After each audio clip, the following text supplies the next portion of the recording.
Selamat siang dan salam sejahtera bagi kita semua. Selamat juga kepada Bapak, Ibu, saudara-saudara sekalian sebagai praktisi pendidikan, pemerhati pendidikan yang ada di luar sana. Pada saat ini saya hendak mempresentasikan satu gaya belajar yang ditawarkan atau diusulkan oleh Paulo Freire dalam dalam bukunya yang kita sebut sebagai Pendidikan Kaum Tertindas. Nah, oleh karena itu kali ini topik pembahasan saya pada presentasi kali ini adalah pendidikan gaya Bangda versus pendidikan gaya hadap masalah. Kemudian pendahuluan dari presentasi ini adalah di mana Paulo Freire sebagai seorang uh, pendidik dan juga dia sebagai seorang filsuf asal Brasil, dia mengkritik sistem pendidikan yang sedang terjadi atau sedang dilakukan oleh pemerintah Brasil saat itu dengan dua gaya belajar yang uh, beliau dia usulkan, yaitu pertama adalah pendidikan gaya bank. Pendidikan gaya bank ini dilakukan oleh pemerintah dengan sistem pendidikannya di negara itu, di mana siswa dianggap sebagai objek, bukan subjek. Siswa dianggap sebagai bukan partner yang harus didiskusikan terkait topik-topik pendidikan, tetapi siswa itu dianggap objek yang perlu digarap, objek yang perlu ditolong, objek yang lemah, atau bisa dikatakan juga subjek yang lemah. Sementara kita tahu bahwa siswa itu sendiri adalah manusia yang memiliki potensi, yang seharusnya potensi itu digali oleh guru, kemudian ditolong. Nah, itu sebabnya Paulo Freire mengkritik siswa dianggap sebagai uh, siswa yang atau manusia yang lemah yang perlu ditolong. Ini yang dikritisi oleh Paulo Freire sendiri. Kemudian dia menawarkan satu gaya belajar atau gaya pendidikan yang baru, itu pendidikan hadap masalah. Artinya guru berani, dia membuka diri dan dia menajikan topik tapi membuka diri untuk mendiskusikan hal-hal tertentu di dalam kelas oleh siswa sendiri, dan siswa itu dianggap sebagai partner, bukan lagi objek yang perlu ditolong atau perlu ya digarap. Oleh karena itu lebih singkatnya adalah ada kritik dan memberikan masukan. Dia tidak hanya kritik tapi memberikan masukan yang konstruktif dalam dunia pendidikan kita uh, saat ini. Dia masih signifikan, masih relevan dengan masukan-masukannya pada dunia pendidikan kita saat ini. Next. Lalu kita lihat apa itu pendidikan gaya bank. Pendidikan gaya bank itu sendiri, guru itu menganggap siswa itu bank, dia saving pengetahuannya kepada siswa. Dia tidak menganggap siswa itu partner atau manusia yang perlu dilihat potensinya, terus garap potensinya, kemudian mengajak diskusi tentang topik-topik pembelajaran di dalam kelas. Jadi di sini gaya bank ini pengajar, dia melakukan pengajaran, bukan uh, siswa itu atau guru itu melakukan pembelajaran, tetapi dianggap di sini pengajaran. Jadi pengajaran ini lebih kepada guru dianggap sebagai mengetahui segala sesuatu, kemudian siswa itu harus perlu ditolong. Jadi guru ini dari satu arah, tidak ada interaksi yang dibangun di dalam pendidikan gaya bank ini.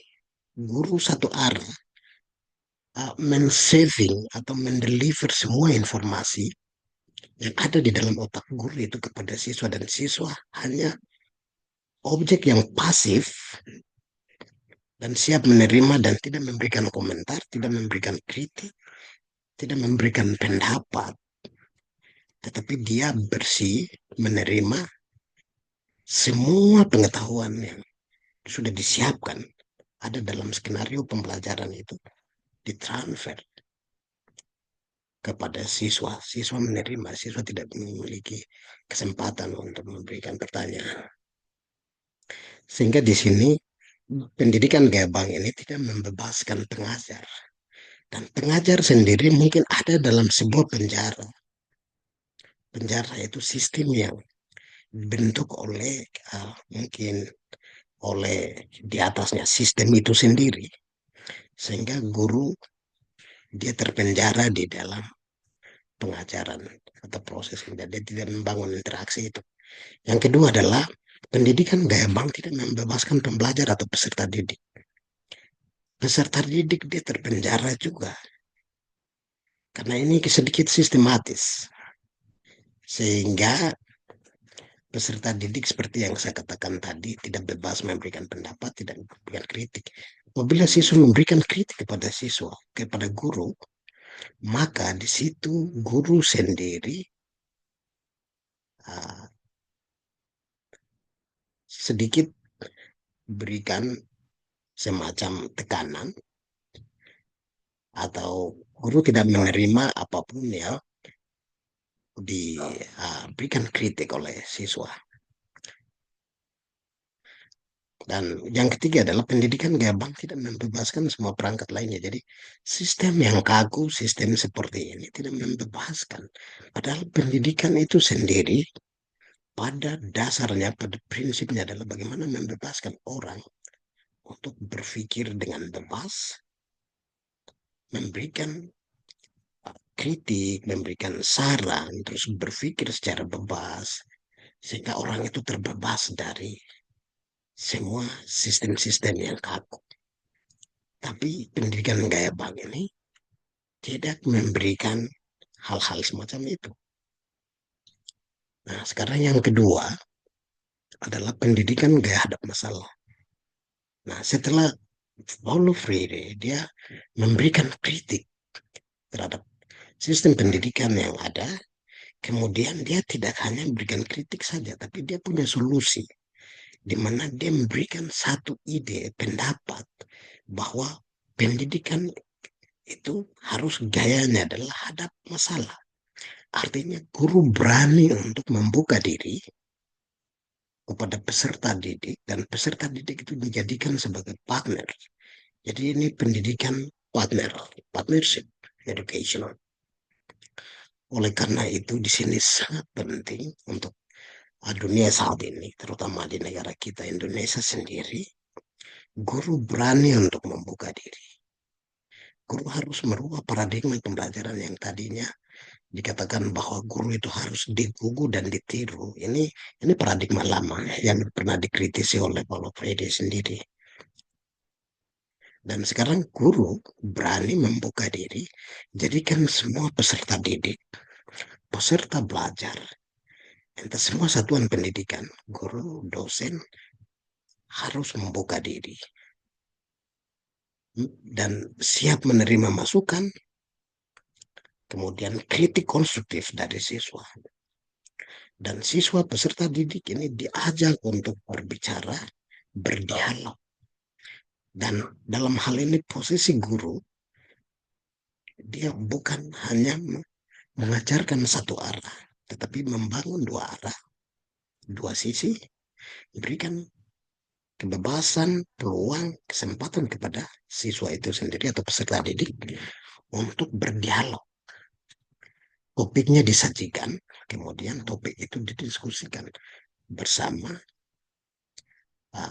sama dengan siswa atau peserta didik itu sendiri, sehingga di situ terbangun satu interaksi. Dan memang belajar itu harus interaktif. Oleh karena itu diharapkan usulan Paulo Freire sendiri, pendidikan gaya dan masalah ini sangat penting. Dan ini yang menurut saya tadinya paradigma pengajaran menjadi pembelajaran. Pembelajaran di sini ada dialog, pembelajaran di sini ada interaksi antara dua pihak. Jadi guru bukan dia dominan, guru bukan secara total dan semua pengetahuan itu dianggap milik dia sendiri, itu tidak bisa. Guru harus membuka diri dan menganggap bahwa orang lain punya pengetahuan. Dan siswa sendiri itu kita tidak bisa dianggap sebagai, atau siswa tidak bisa dianggap sebagai orang-orang yang tidak memiliki apa-apa, tidak punya apa-apa dan perlu ditolong. Atau dalam teori-teori seperti teori tabula rasa, siswa itu dianggap sebagai kertas kosong yang harus perlu dicoret. Nah, ini yang keliru sedikit. Dan ini diperbaiki oleh Paulo Freire sendiri dalam pendidikan gaya dan masalah ini. Jadi intinya itu tadi, bahwa pendidikan adat masalah itu membebaskan guru, pendidikan adat masalah itu juga membebaskan peserta didik, dan pendidikan hadap masalah itu juga membebaskan sistem pendidikan lainnya. Kesimpulan dari uh, presentasi kali ini adalah pendidikan gaya bank tidak membebaskan setiap orang, dalam hal ini pendidik, peserta didik, dan juga tenaga pendidikan serta sistemnya sendiri. Oleh karena itu, dibutuhkan satu paradigma baru untuk membebaskan semua itu, sehingga guru sendiri atau pengajar sendiri membuka diri, membangun dialog, jadikan peserta didik, peserta belajar itu sebagai partner. Jadi partnership education ini yang harus dibangun oleh oleh pendidik pada era ini. Karena era ini era terbuka, era digital. Oleh karena itu, uh, guru mengajak peserta didik untuk memberikan petunjuk pembelajaran, bagaimana uh, menggunakan semua platform sosial media untuk menggunakannya dalam pembelajaran. Saya kira ini itu yang guru sebagai fasilitator, guru juga sebagai moderator, moderasi pembelajaran dan lain-lain. Kemudian yang gaya belajar yang berikutnya adalah ada masalah itu membebaskan pendidik, peserta didik, dan juga tenaga pendidikan dan juga sistemnya. Saya kira demikian uh, presentasi saya kali ini, dan mohon maaf apabila ada hal-hal yang tidak sesuai dengan harapan Bapak Ibu dan pemerhati pendidikan dan juga praktisi pendidikan. Dan demikian, shalom. Terima kasih.